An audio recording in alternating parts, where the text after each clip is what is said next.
spasi. Spasi adalah jarak antar kata. Fungsinya untuk memisahkan satu kata dengan kata lainnya. Agar kalimat mudah dibaca. Kesalahan umum. Kata disambung padahal harus dipisah. Contoh salah.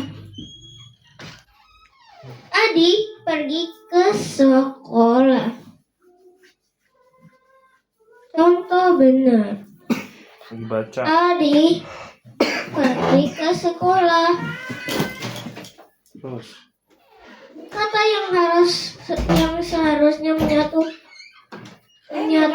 tetap dipisah. Contoh salah. Kita lagi belajar. Bohong. Kemudian hari.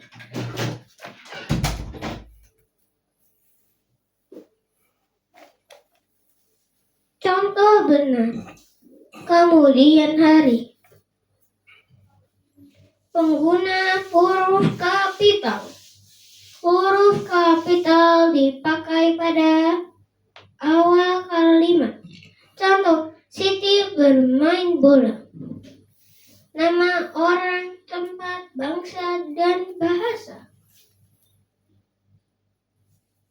Contoh, Budi, Jakarta, bahasa Indonesia. Nama bulan, peristiwa penting.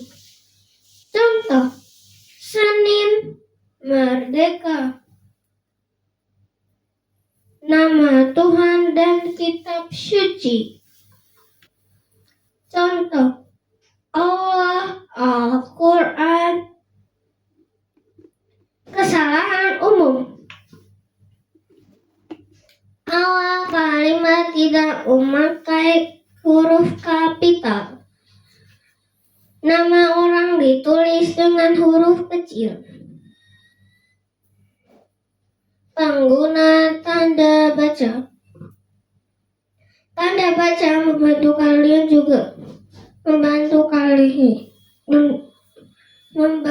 kalimat menjadi jelas dan mudah dipahami.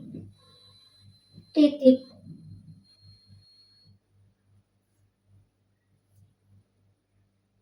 Digunakan di akhir kalimat berita. Contoh, ayah membaca koran. Koma. Digunakan untuk memisahkan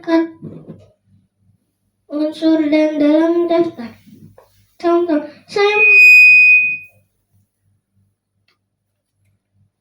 saya membeli buku dan pensil dan penghapus. Setelah kata sapaan, Adi, tolong ambilkan buku. Tanda tanya digunakan di akhir kalimat tanya. Contoh, di mana rumahmu? Tanda seru digunakan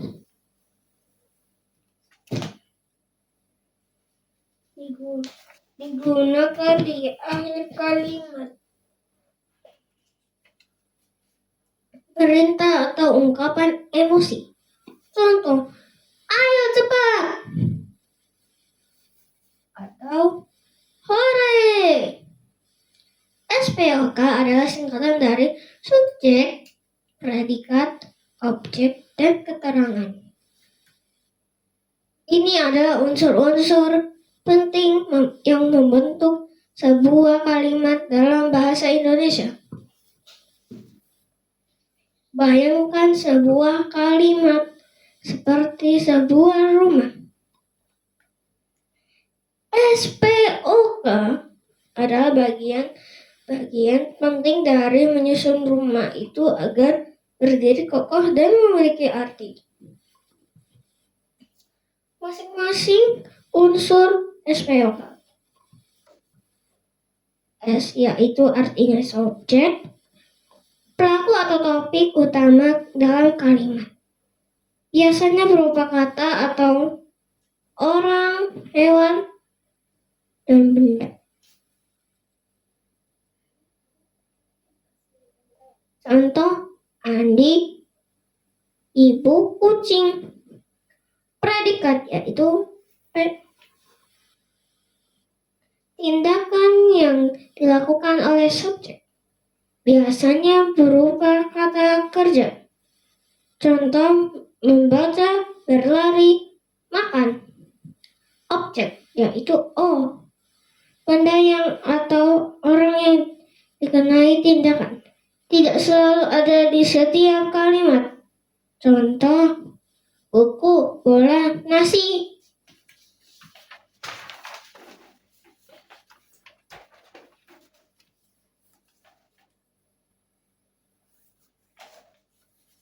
Keterangan yaitu K. Memberikan informasi tambahan tentang waktu, tempat, cara, dan lain-lain.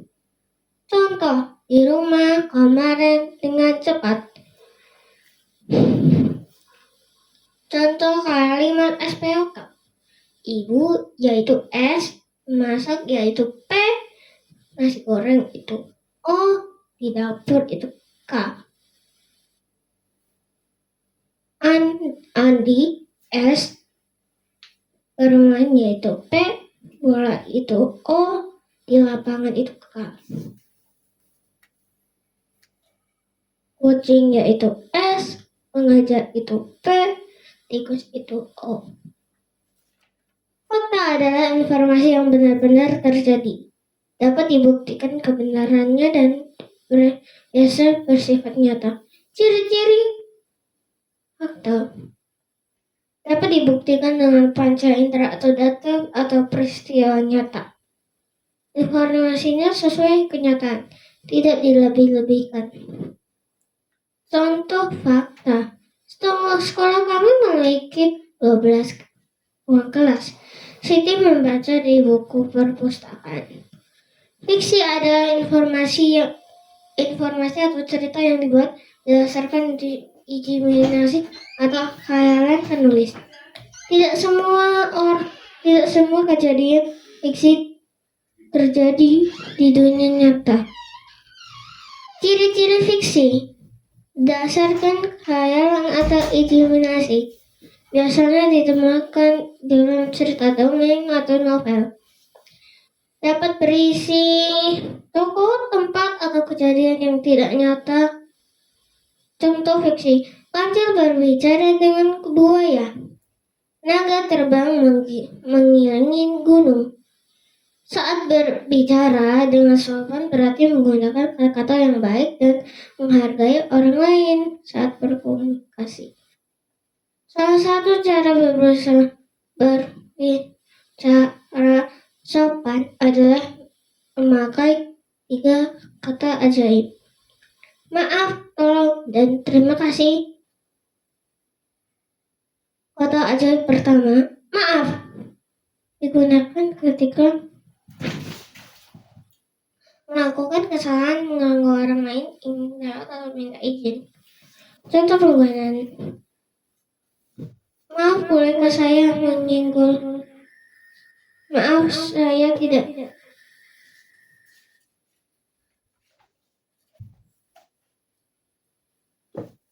Maaf, saya tidak sengaja menyinggolmu.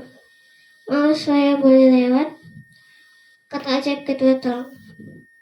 Meminta bantuan atau meminta bantuan kepada orang lain. Meminta seseorang melakukan sesuatu dengan sopan. Tolong ambilkan buku itu. Tolong bantu saya mengerjakan tugas. Kata ajaib ketiga, terima kasih. Digunakan ketika sudah menerima bantuan, mendapat hadiah, perhatian, atau kebaikan dari orang lain. Contoh penggunaan. Terima kasih atas sudah membantuku. Terima kasih atas hadiahnya.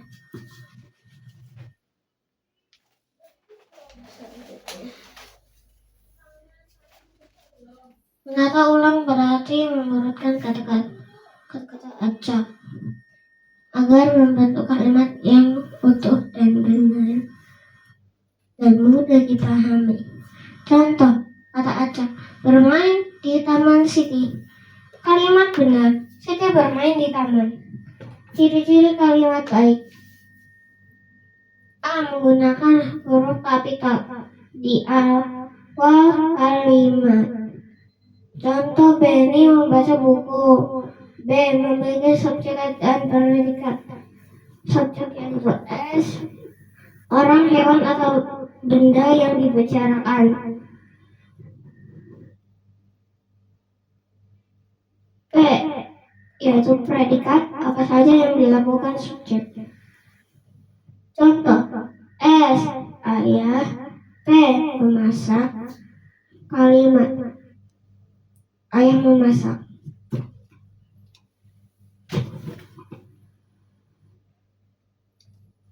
Menggunakan tanda baca yang tepat. Kalimat berita yaitu titik. Kalimat tanya yaitu tanda tanya. Kalimat perintah yaitu tanda seru. D. Susunan kata logis dan jelas. Kata-kata harus disusun agar mudah dimengerti. Contoh, salah. Di kelas mereka belajar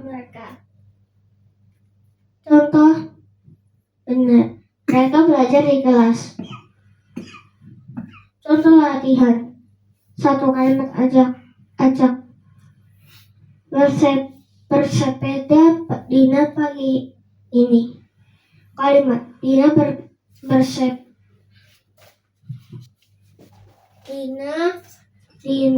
bersepeda di hari ini. Kata acak di dapur. Memasak ibu. Ibu memasak di dapur. Kalimat acak. Kamu di mana tinggal? Kalimat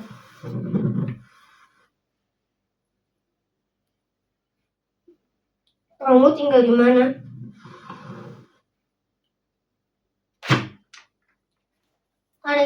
Kalimat aktif adalah kalimat yang subjeknya melakukan sesuatu pekerjaan. Ciri-ciri kalimat aktif. Subjek sebagai pelaku.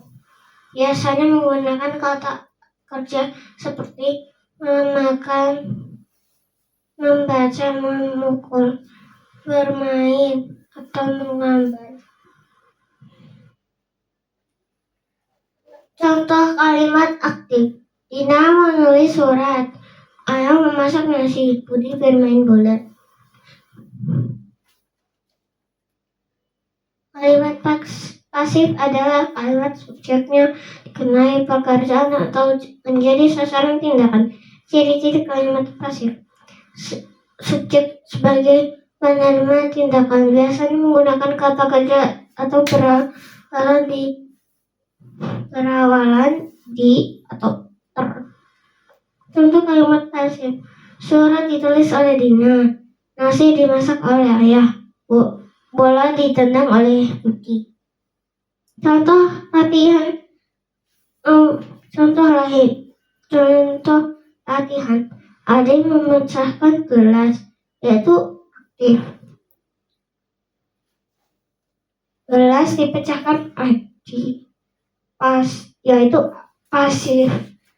Kue dimakan Siti, yaitu pasif. Siti memakan kue, yaitu aktif. Oke, tutup. Sekian ngomong. Sekian. Assalamualaikum Assalamualaikum warahmatullahi wabarakatuh. Oke, terima kasih.